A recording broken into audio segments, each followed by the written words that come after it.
We used to assume that trade and other exchanges was beneficial to the United States, trade with China specifically.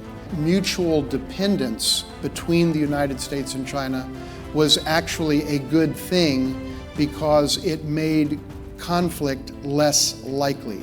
The more we trade, the more we engage, the more students and others that go back and forth, the more we know each other, the more we are involved with each other and interact with each other, the less likely we will get into conflict, and therefore the more secure that we are.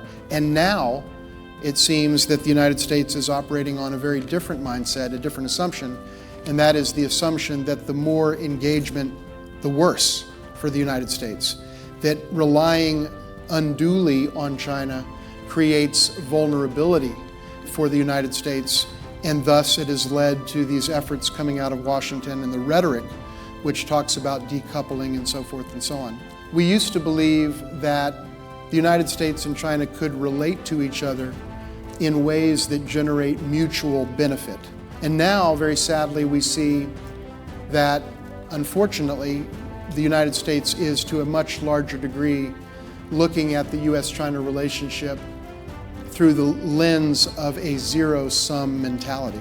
China is not the enemy of the United States. It is in the long-term interests of the United States to have a constructive relationship with China. Dependence on each other is good, not bad. It's not about zero-sum.